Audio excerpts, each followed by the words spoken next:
Hi everyone. Today we have discussed about to be the union legislature. आज जो हम लोग डिस्कस करने के लिए जा रहे हैं ये आपका सिविक्स से रिलेटेड है चैप्टर जिसको कहा जाता है the union legislature. Legislature discuss करेंगे है क्या ये, इसके बारे में भी समझेंगे और इसके बाद में जो है ना कैसे कैसे ब्रांचेस है, क्या है नहीं है, वो सब सारा का सारा काम जो है उसमें हम लोग को आज सीखना है इस चैप्टर में। We know that very well India is divided into a number of the state। हम लोग बढ़िया से जानते हैं कि अपनी कंट्री जो इंडिया है ना ये नंबर ऑफ स्टेट में डिवाइड है। So there is a government at the center। और अपने कंट्री में क्या है कि एक गवर्नमेंट है जो कि सेंटर में है which is known as the central और the यूनियन गवर्नमेंट, जिसको हम लोग ना सेंट्रल या फिर यूनियन गवर्नमेंट के नाम से जानते हैं। मतलब कहने का मतलब ये हो गया कि आपका जो सेंट्रल लेवल पर में जो होगा ना, जो गवर्नमेंट आपका सेंटर में काम करता है ना, इसको हम लोग सेंट्रल गवर्नमेंट के नाम से भी जानते हैं, सेंट्रल गवर्नमेंट भी बोलते हैं। और एक तरह से इसका और एक नाम है आपका, ये तो सेंट्रल गवर्नमेंट हो गया, लेकिन एक तरह से और इसका एक नाम है और वो है आपका यूनियन गवर्नमेंट। यूनियन गवर्नमेंट तो इस तरह से जो है ना ये आपका सेंटर में जो गवर्नमेंट काम करती है उसको हम लोग कहते हैं। लेकिन एक गवर्नमेंट आपका स्टेट लेवल पर भी काम करता है जिसको हम लोग स्टेट गवर्नमेंट के नाम से भी जानते हैं। तो इस तरह से हमारे कंट्री में क्या है कि एक तरह से गवर्नमेंट आपका दोनों लेवल पर में ही काम करता है। अब आते हैं हम लोग, ये तो स्टेट लेवल पे हो गया, स्टेट लेजिस्लेचर जिसको कहा गया, और यहां पर में सेंट्रल लेवल पे हो गया तो सेंट्रल गवर्नमेंट जिसको कहा गया। अब कहते हैं कि the constitution has divided the power and the functions of the government. कहते हैं कि जो हमारे यहाँ बोथ जो सेंट्रल गवर्नमेंट है या स्टेट गवर्नमेंट है ना, इन दोनों को ही जो अपना संविधान है उसने क्या किया है वो डिवाइड कर दिया है, जो पावर है या फिर फंक्शंस वगैरह होता है इनटू विद द 3 ऑर्गन्स में। कितने ऑर्गन्स में? 3 ऑर्गन्स में। सबका अपना अपना एक अलग अलग नाम है, अपना अलग अलग एक एक काम है। अब ये जो 3 ऑर्गन्स या 3 ब्रांचेस जिसको हम लोग कहेंगे ना, वो सबसे पहले हम लोग आते हैं नंबर 1 में। नंबर 1 जो है आपका, ये आपका ठीक जिसको हम लोग एक तरह से लेजिस्लेचर के नाम से जानते हैं। अब लेजिस्लेचर ये भी आपका रिलेटेड था चैप्टर आपका लेजिस्लेचर से। यहाँ पर फर्स्ट जो ब्रांच हो गया ये हो गया आपका लेजिस्लेचर। लेजिस्लेचर का मतलब होती है मेक्स लॉ। इसको एक तरह से ये क्या करता है ना, तो कानून बनाता है। क्या करेगा ये? मेक्स लॉज करेगा, यानी कि कानून बनाएगा। सेकेंड ब्रांचेस की अगर हम लोग बात करें, इसी में लेजिस्लेचर के बाद में आता है आपका एग्जीक्यूटिव। ये एग्जीक्यूटिव के नाम से सेकेंड जो ब्रांच है ना वो आपका जाना जाता है। अब लेजिस्लेचर में तो लॉ बन गया, अगर अब हम लोग बात करते हैं एग्जीक्यूटिव का, तो यहां पर में क्या होता है ना, इन्फोर्सेस लॉ। मतलब जो लॉ आपका बना हुआ है उसको क्या किया जाएगा, इसमें इन्फोर्स किया जाएगा। जितने भी कानून बनते हैं ना इसमें क्या होता है वो इन्फोर्स किया जाता है, इस लॉ को इसमें इन्फोर्स की जाती है। अब इसके बाद में हम लोग जो थर्ड नंबर में आते हैं, फर्स्ट हो गया लेजिस्लेचर, सेकंड हो गया आपका एग्जीक्यूटिव और थर्ड जो वो आपका जुडिशियरी का। किसका हो जाएगा ये? जुडिशियरी का। अब इसके बारे में हम लोग को समझना है कि आखिर ये जुडिशियरी है क्या। तो लेजिस्लेचर ने मेक्स लॉ किया, एग्जीक्यूटिव ने इन्फोर्सेस लॉ किया। अब इसके बाद में जुडिशियरी का जो काम होता है वो है आपका इंटरप्रीट्स लॉ। जो कानून रहता है ना उनको इंटरप्रीट करना, इसको एक तरह से हम लोग इंटरप्रीट्स लॉ के नाम से भी जानते हैं। ओके, क्या बोलेंगे इसको हम लोग? इंटरप्रीट्स लॉ के नाम से भी इसको हम लोग जानते हैं। तो इस तरह से आपके ये 3 ब्रांचेस वगैरह जो हो गए ना वो लेजिस्लेचर के हो गए, यानी कि जहां पर में ये सब सारा का सारा रूल चलता है।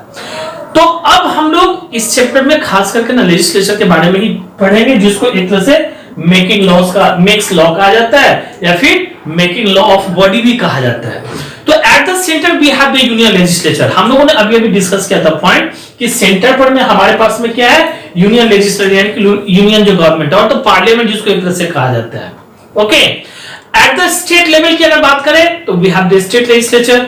और अगर हम लोग स्टेट लेवल की बात करते हैं तो हमारे पास में कौन सा है? स्टेट लेजिस्लेचर माना जाता है। And the union legislature and the state legislatures makes the law. दोनों का ही काम है आपका अपने अपने जगहों पर में कानून को बनाना, मतलब लॉ को बनाना। ये सारा का सारा प्रोसेस होती है। And the legislature power have been distributed. ये जो लेजिस्लेटर का पावर होता है ना वो एक तरह से डिस्ट्रीब्यूट, लेजिस्लेटिव जो पावर होता है, लेजिस्लेटिव बल्कि लेजिस्लेटिव जो पावर होता है ये आपका डिस्ट्रीब्यूटेड किया गया कहां पे? Between the union and the state, मतलब स्टेट में भी और यूनियन में भी, मतलब सेंट्रल गवर्नमेंट में भी। So subjects have been listed under the 3 legislative list, और इसमें जो सब्जेक्ट होता है ना 3 लेजिस्लेटिव लिस्ट के अंदर में, इसको एक तरह से क्या किया जाता है, उसको बनाया जाता है, लिखा जाता है, इसके अंडर में लिस्ट किया जाता है, रखा जाता है। तो हमने अब एक एक करके उसी लिस्ट का नाम लिखेंगे, उस लिस्ट के बारे में अब हम लोग को समझना है एक एक करके।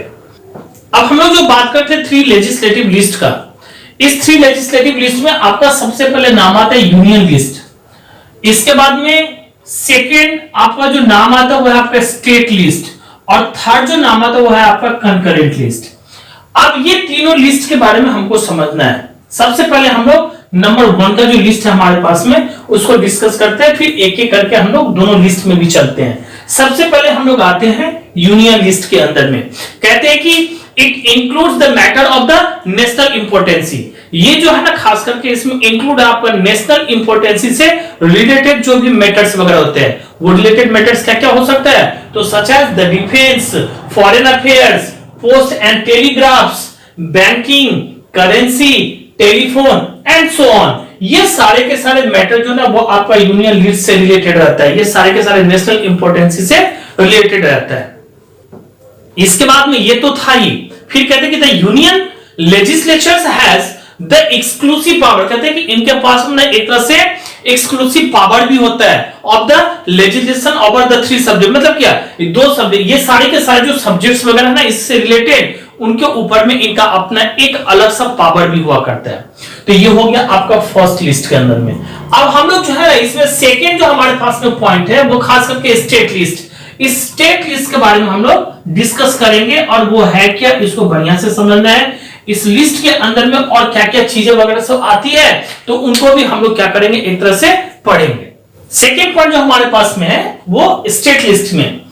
अब इस लिस्ट के अंदर में क्या क्या ये चीज भी समझना जरूरी है। कहते हैं कि this list include the matters of the importancy of the state, कहते हैं कि इसमें आपका जो मैटर इंपोर्टेंसी स्टेट का होता है ना वो इंक्लूड रहता है, सच एज जिसमें आपका public orders and police, water supplies and irrigation, public health, agriculture and so on, ये सारे के सारे ना इसमें जुड़े हुए रहते हैं। Now the state legislatures have the exclusive power, जो कहते हैं ना इसमें स्टेट लेजिस्लेचर के पास में जो होता है ना वो एक तरह से एक्सक्लूसिव पावर होती है किस चीज का, of the legislation over this subject, ये सारे के सारे सब्जेक्ट के ऊपर में एक तरह से कंट्रोल करने का। तो ये हो गया आपका सेकेंड लिस्ट। अब हम लोग चलेंगे थर्ड लिस्ट, और वो जो थर्ड लिस्ट है हमारा वो कंकरेंट लिस्ट के बारे में दिया गया है। थर्ड में आपका दिया गया है कंकरेंट लिस्ट के बारे में। ये लिस्ट में क्या क्या इंक्लूडिंग है वो चीज में हम लोग को एक एक करके पढ़ना है। तो this list included the matters that are importance of the both of the union and the state, मतलब क्या यूनियन से भी रिलेटेड और स्टेट से भी रिलेटेड जो मैटर ऑफ इंपोर्टेंस होती है ना वो आपका इस लिस्ट के अंदर में आपको दिखाई देगा। किसमें, तो ये जो कंकरेंट लिस्ट हम लोग के पास में उसमें। और इकोनॉमिक एंड द सोशल, जिसके अंदर में आपका इकोनॉमिक और द सोशल प्लानिंग का नाम दिया गया है, एजुकेशन का नाम दिया गया है, इसके बाद में वेलफेयर ऑफ लेबर का नाम दिया गया है, इलेक्ट्रिसिटी का नाम दिया गया, न्यूज़पेपर का नाम दिया गया एंड सो ऑन एटसेट्रा वगैरह, ये सब सारे के सारे इस कंकरेंट लिस्ट के अंदर में आपका आता है। Now both the union and the state legislature have the power of the legislation over, कहते हैं कि दोनों के पास ही पावर ऑफ द किसके लिए, तो legislation over this the subject, ये सारे के सारे सब्जेक्ट के ऊपर में। So in case of a dispute between the union and the state, कहते हैं कि अगर कभी कभी दोनों के बीच में यूनियन या स्टेट यानी कि दोनों के बीच में और कभी कभी ऐसे भी अगर पावर होती है तो law will remain the supreme, the supreme, तो वहां पर में कानून जो है ना उसको सबसे पहला स्थान दिया जाता है। तो इस तरह से हम लोगों ने तीनों के लिस्ट के बारे में पढ़ा, क्या हमारे पास में यूनियन लिस्ट के अंदर में आएगा, क्या स्टेट लिस्ट के अंदर में आता है, और क्या क्या चीज आपका कंकरेंट लिस्ट के अंदर में आता है। और इसमें एक पॉइंट हम लोग जोड़ेंगे वो है आपका द पार्लियामेंट। फिर अगले वीडियो में अगला पॉइंट हम लोग डिस्कस करेंगे। अब पार्लियामेंट की बात करें, कहते हैं कि द कॉन्स्टिट्यूशन ऑफ इंडिया, हमारे यहां जो कॉन्स्टिट्यूशन है खास करके इंडिया का, has provided for the democracy, कहते हैं कि ये जो प्रोवाइड किया गया ना एक तरह से किसके लिए, तो डेमोक्रेसी के लिए, within which the parliamentary system of government has been adopted, जहां पे एक तरह से पार्लियामेंट्री जो आपका सिस्टम ऑफ गवर्नमेंट है ना उसको एडॉप्ट किया गया, उसको लिया गया है। किसके अंदर में? तो पार्लियामेंट के अंदर में। Now in a parliamentary system अब क्या होता है कि द सुप्रीम पावर जो है, खास करके पार्लियामेंट्री गवर्नमेंट में जिसकी हम लोग बात कर सकते हैं ना यहाँ पे, तो कहते हैं कि the supreme power lies with the body of a people's hand. कहते हैं कि जो पीपल्स यहाँ का रिप्रेजेंटेटिव होता है ना, उसके हाथ में ये सुप्रीम पावर जो होता है ना वो रहता है, जिसको एक तरह से पार्लियामेंट कहा जाता है, called the parliament. Now the parliament consist of, अब इसके अंदर में अगर हम लोग आते हैं तो पार्लियामेंट में आपका क्या क्या कंसिस्ट है ये भी पढ़ना जरूरी है, जिसमें आपका प्रेसिडेंट होते हैं एंड द 2 हाउसेस होता है। पार्लियामेंट के अंदर में अगर हम लोग बात करते हैं ना, तो इसमें आपका क्या होता है, तो प्रेसिडेंट भी होंगे और इससे रिलेटेड आपके 2 हाउसेस, इसी में से अगर हम लोग आते हैं ना तो वो आपका 2 हाउसेस होगा। वो 2 हाउसेस के नाम भी आपको जानना जरूरी है, क्योंकि अब इसी पॉइंट के ऊपर में हम लोग डिस्कस करेंगे। तो पहला तो प्रेसिडेंट हो गया, और जो 2 हाउसेस मैंने कहा है इसमें आपका एक आता है द राज्यसभा। क्या कहेंगे इसको हम लोग? पहला मैंने पॉइंट एक कहा किसके लिए? प्रेसिडेंट के लिए। अब जो हम बोलने जा रहे हैं वो है आपका राज्यसभा, जो 2 हाउसेस में मैंने नाम लिखा है, और इसके बाद में जो दूसरा है वो है आपका द लोकसभा। क्या बोलेंगे इसको हम लोग? द लोकसभा। तो ये 2 हाउसेस के नाम से भी हमारे यहां ये चीज जाना जाता है। पार्लियामेंट्री जो गवर्नमेंट के अंदर में सब सारा का सारा चीज आता है।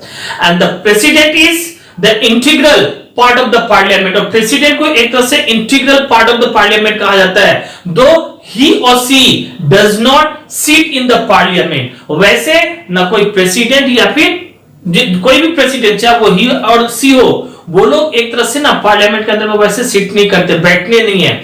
Without the supreme signature, without the signature of the president no bill will the pass. कहते हैं कि विदाउट सिग्नेचर ऑफ प्रेसिडेंट मतलब क्या? सिग्नेचर, बिना सिग्नेचर का, प्रेसिडेंट के बिना सिग्नेचर के कोई भी बिल जो है ना वो पास नहीं होता है by the parliamentary can become law, और तब तक वो कानून नहीं बनेगा। मतलब कहने का क्या हो गया कि कोई भी bill without signature of president का पार्लियामेंट के अंदर में पास ही नहीं हो सकता है और ना वो कानून बन सकता है। जिस बिल के ऊपर में खास करके अगर प्रेसिडेंट की साइन होती है तभी वो बिल जाकर के एक तरह से लॉ बनता है। तो यहां तक हम लोगों ने द पार्लियामेंट के बारे में समझा, और नेक्स्ट वीडियो में अगला पॉइंट समझेंगे। Okay, that's all.